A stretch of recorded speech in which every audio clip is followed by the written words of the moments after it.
Hello everyone, and welcome back to the Class 47PT YouTube channel. And in today's video I'm going to be taking a look at the latest release from Rapido Trains UK, which is the Metropolitan Railway E Class 044 tank. These were announced by Rapido last year in 2023, and fast forwarding to 2024, where now at the time you're watching this video, when you're first watching it at least, in July, these have now been released.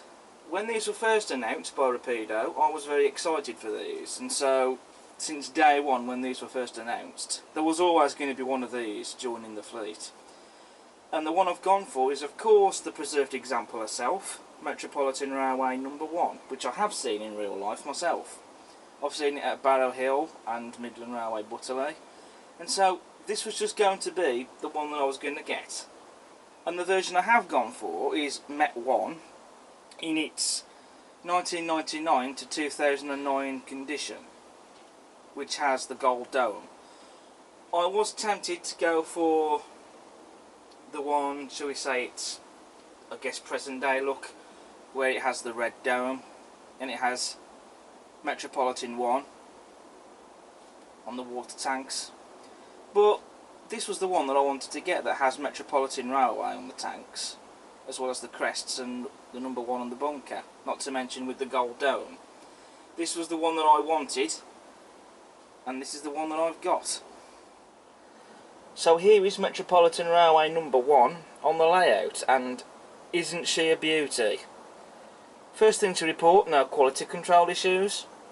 There was no damaged bits of detail parts that fell off that were loose in the box and had to be glued back on again. All the parts are fitted correctly. No glue marks or blemishes or anything that we don't want to see when we first open the box. It's done to a high standard finish that we expect and want these models to be in, so that's great. And also, most importantly, out of the box, she works great. Absolutely smooth runner. It will of course need running in, just like with all new models, but straight out of the box she runs perfectly. And also we have a flickering firebox as well in the cab, which I always love to see that. Whenever you can get a glimpse of that, it's just fantastic to see. So the first thing that we should talk about is just how accurate is this model. Does this look like a Metropolitan Railway E Class? And more importantly, I guess, does it look like the sole surviving example that you can go and see today? Absolutely. I've studied the model. I cannot see anything that looks wrong or anything that they've missed. You know, I've looked at photographs, I've even looked at my own footage I filmed of this loco, in particularly from Midland Railway Butterley, going back a few years or so. And in regards to the details, I can't see anything that looks wrong or anything that they've missed off.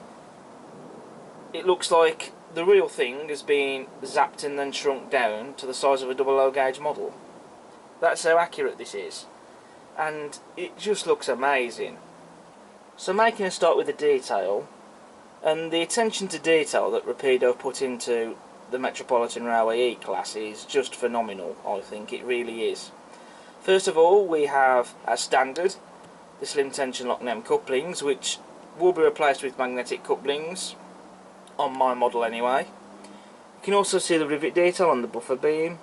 There's also separately fitted lamp irons on the running board. Also, this model is fitted with sprung metal buffers. The running plate has also got rivet detail on it as well, as you can see.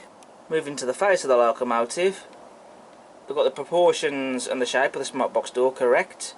You can see we have the separately fitted smokebox door darts there. You can also see the rivet detail on the smokebox. You have separately fitted lamp iron and also separately fitted handrail as well.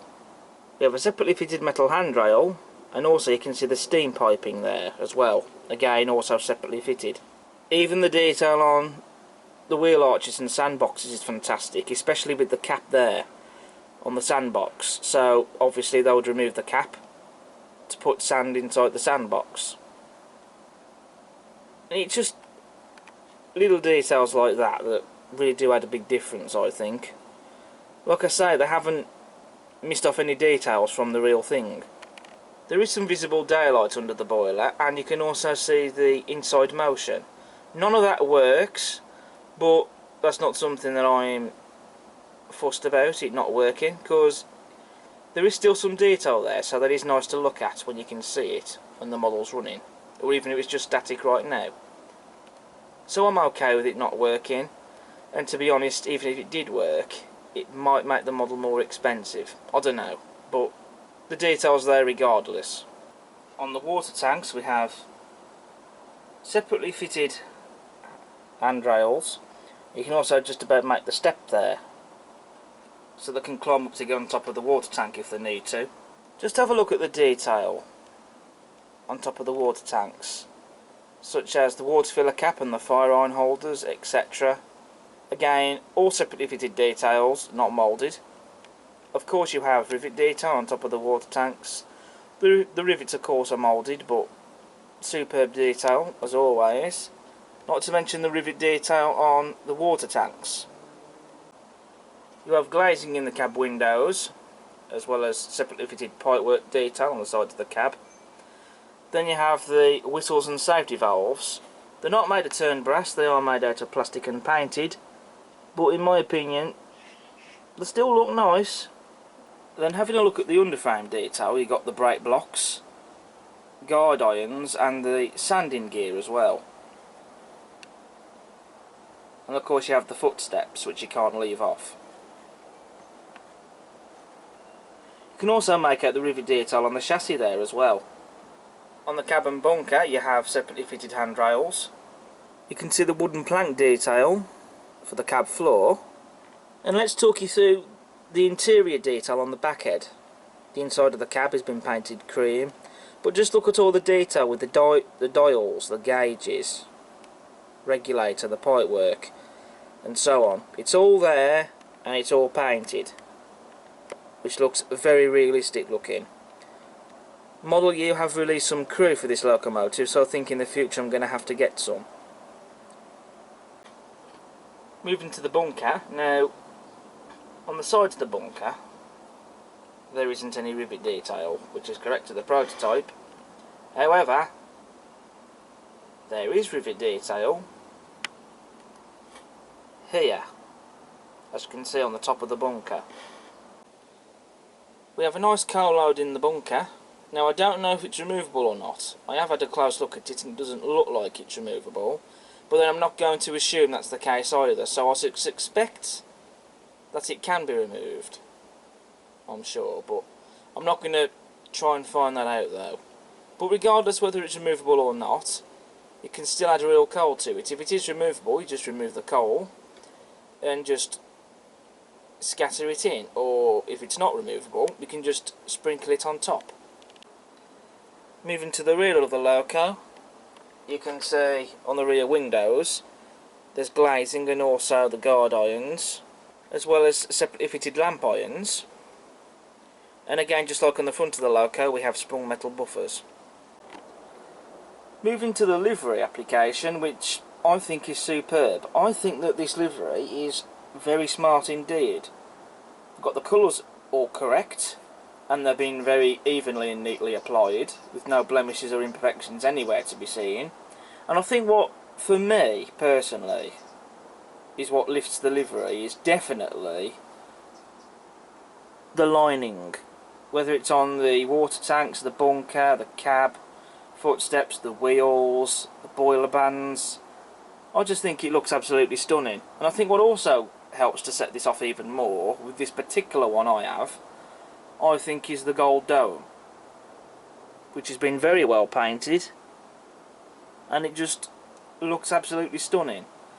Then of course you've got the Metropolitan Railway style text, which the font is correct and it's very neatly and well applied as well, I must add. You've got the number 1, which they've used the correct style numerals, and of course you've got the crest there in the middle of the water tank in between Metropolitan and Railway. And again, printing on that is second to none. One thing I do want to add with this model is the running plate is made of die-cast metal. Now I have checked to see if the rest of the body, such as the boiler and the water tanks and even the bunker, are made of die-cast metal. They're not, because I have touched them and they're not cold to touch when handling them, so I can only assume that that would likely mean they're made of plastic. But regardless, the running plate definitely is, and it certainly doesn't feel like it's lacking weight either. You know, the whole model, it does look and feel quality. Something else I'd like to talk about with this model is the mechanism. Now, I'm not going to take the body off this model to show that. I know in my last review I did take the solar tank off my Dapple Hawthorne Leslie, but that was to show the easy access for the DCC decoder. In the case of the Metropolitan Railway E Class, there isn't any easy access as such, other than just removing screws to take the body off, basically. And also, if you do get one of these, there are photographs of the mechanism, which I think I might take a photo of and actually put in this video. And I'm sure someone else is probably going to take the body off anyway, this, and give you a more closer look at the mechanism. I'm not too sure what the mechanism is, because in the manual, all it says about the mechanism is your model is fitted with a modern 21st century motor and electronic components. I have tried to look elsewhere to see if there's any mention of what specific motor this is, but so far I can't find any information to what exactly this motor is. If there is something I've missed off from somewhere, I do apologise for that. Now, I can't say for certain what mechanism it is, but I think it might possibly be a cordless motor. And my reasoning for that is because it does give a list of analog controllers to avoid including feedback controllers. Although the controller I have, which is a Hornby HM2000, I believe is a feedback controller. Although I do have other locomotives in my fleet that do have cordless motors, and I haven't had any problems. But regardless, I'm not 100% sure whether this is a cordless motor or not. I think it might be, but I'm sure someone will correct me politely if I'm wrong on that. I can't be too certain. Turning my attention to this side of the model, and what really catches my eye is all the pipework detail. You have the blower pipe and vacuum ejector exhausts on here. Of course, you've got a separately fitted handrail as well. Also, you can see we have some pipework that runs down from the smoke box to the sandbox, and what that is basically steam sanding gear. Then you have this bit of detail on the water tank, which is the release valve. The amount of detail and the attention to that Rapido has put into this model is just absolutely outstanding. This is certainly not a model lacking in detail, nor does it lack in quality. This is just a high quality model. Perfection is the word, I think. And it really does look stunning. Even just looking at it right now, it's just an absolute thing to admire. It's the sort of thing where, regardless whether this was running or even just sat here on the layout right now, it's something that I could quite frankly just sit here and just admire it all day long. So just a quick look at what we get in the accessory bag. We have screw link couplings, vacuum brake pipes, air hoses, steam hoses, trip cocks, cab doors, frame gussets, tank balance pipes and vacuum pipe work. Now with the tank balance pipes, it says in the manual, these can only be fitted if running on large radius curves, second radius or more. So unless you don't have large radius curves, I wouldn't fit these. So I have fitted most of the accessories from the accessory bag to this model. I've fitted a screw link coupling on the front, as you can see here, vacuum brake pipe, steam hose and the air hoses. I've also fitted the trip cocks Again, I've fitted those as per the manual. There's one of them. I've also fitted the tank balance pipes. Now I have run this on my layout, giving it a quick test with these fitted, just to ensure that there was no problems, and it's a success. I mean, the curves on my layout are larger than second radius, but I still wanted to test it out just to ensure that this model would run perfectly with these fitted, with no problems. I fitted a magnetic coupling, as you can see, to the rear of the loco, vacuum brake pipe and screw link coupling. And there you can see on this side the other trick cock and the tank balance pipe. Now I haven't fitted the frame gussets to this, I might not bother fitting those, though I might fit the cab doors. I haven't yet done that, so I might do that later. So having covered all the detail that I can with this model, I've covered pretty much all of it, and also I've talked a little bit about the accessories as well that you get with it, and the mechanism as well of the model, of course. So now what I'm going to do is I'm going to do a running session, as I always do in these review videos. So I'm going to get Metropolitan 1 running, and then what I'm also going to do is I'm going to get my Metropolitan Bobo running on the other line as well. So I've got a Metropolitan theme running session going on, I think that should be quite nice. And then once I've done that, I'll then give my conclusion on this model. So, we'll see you in a bit.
Okay, so you've seen a running session with Met 1 and the Met Bobo running around the layout. I've also included some sort of nighttime shots with the station area.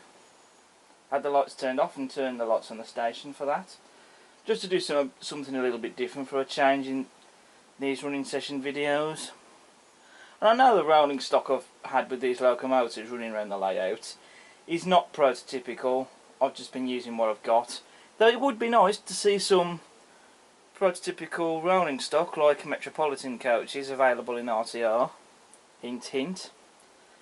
So then, what is my conclusion for the Metropolitan Railway E Class from Rapido? Honestly, I think this is absolutely exquisite. I personally haven't had any issues with this model at all whatsoever. I personally can't pick fault with it. I think it's an absolute gem of a model. It really is. I think it just looks the bee's knees. Whether it's just to see it running on a layout or even stood still right now, it just looks amazing. Everywhere you look at it, it's just brimming with detail. So I would definitely recommend one of these. Absolutely. Of course, if you're modelling the London Transport era, or even the Metropolitan Railway, these are a must-have. But if this is the sort of thing that you're interested in getting, I'd say go for it. You won't be disappointed with these. I would say that this is, so far at this point, easily one of Rapido's best models that they produced. I mean, this just shows the quality and the detail that they put into with their products. Absolutely amazing. I'm glad to have added one of these to the fleet, and I'm going to enjoy it for many years to come, I'm sure. And I'm just glad I spent the money on this. I was excited for the release of these, and I haven't been left disappointed. So that's it then for my review on the Rapido Trains Metropolitan Railway E Class. Just one thing I would like to quickly talk about. You will notice that some new scenery work has started on the layout, as I'm now starting some landscaping, which is going to be a static caravan park. Now, I'm not going to spend a long time discussing that, because there is going to be at some point a video uploaded of that once all the progress is finished, and I'll be showing you and talking you through how I do it, etc. Basically like with all the progress I've already done on the layout so far. But anyway, so I hope you've enjoyed today's video. If you like what you see, then please do subscribe to the channel. Feel free to hit the like button and post a comment. And also, check out all my other videos I've got on the channel. But until next time, I shall see you again soon. Bye for now.